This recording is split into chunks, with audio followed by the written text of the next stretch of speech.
પરંતુ હવે કદાચ આ નદીનું જે અસ્તિત્વ છે તે સમાપ્ત થઈ રહ્યું હોય તેવું લાગી રહ્યું છે। તેના સંપૂર્ણ જવાબદાર વલસાડ નગરપાલિકાના અધિકારીઓ હશે। આવું એટલા માટે કહી રહ્યા છીએ કારણ કે ઔરંગા નદીનો 30% ભાગ ઘન કચરા અને મૃત પશુઓથી ભરાઈ ગયો છે।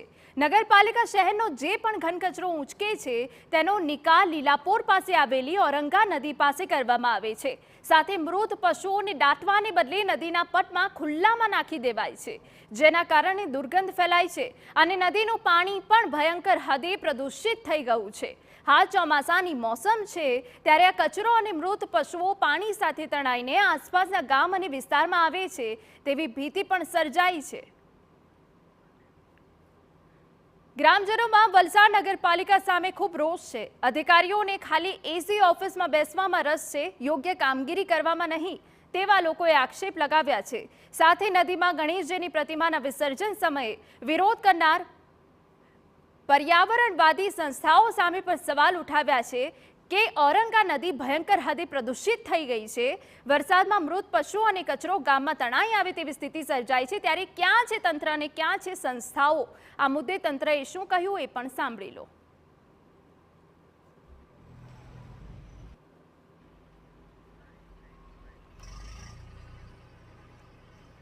મહત્વનું છે કે ઔરંગા નદી પાસે આવેલા કચરા અને મૃત પશુઓનો યોગ્ય નિકાલ કરાય, સાથે પાણી અને હવા પ્રદૂષણ રોકવા અંગે કામગીરી કરાય તે જરૂરી છે।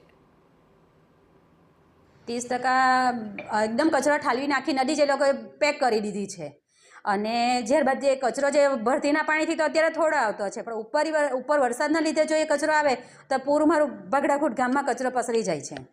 નગરપાલિકાથી તો કચરો જે ઠાલવવામાં આવે મોટે ભાગનું બધું જ નુકસાન થાય છે। આખું ગામ જ કે તેમાં આખું કચરાથી દટાઈ જાય છે, તો એટલે નુકસાન એટલે એમાં તો પૂછવાનું જ નહીં આવે એમ। વલસાડ નગરપાલિકાનું જે ડમ્પિંગ સ્ટેશન ઔરંગા નદીના તટ પર છે અને છેલ્લા કેટલા વર્ષોથી સરકારે કરોડો રૂપિયાની ગ્રાન્ટ આપેલી છે। ગ્રાન્ટ જવાઈ ગઈ છે, જે કોન્ટ્રાક્ટરને કામ સોંપવામાં આવેલું એ કામ સંપૂર્ણ રીતે બંધ છે। નગરપાલિકાની બેદરકારી, અધિકારીની બેદરકારી। જ્યારે પણ કોઈ દરિયાની મોટી ભરતી આવે કે પછી અત્યારે ચોમાસું છે, અત્યારે રેલની એ જ કચરું આખા વલસાડની અંદર જે પૂરગ્રસ્ત વિસ્તાર છે, તળિયાવર, લીલાપોર, બંદર રોડ કે દરેક જગ્યા પર આ જ કચરો ઘરની અંદર અને ખેતીલાયક જમીનની અંદર પસરી જશે અને આ જ કચરાનો કોઈ નિકાલ છે નથી। રાજ્યમાંથી વારંવાર જે ફૂડ છે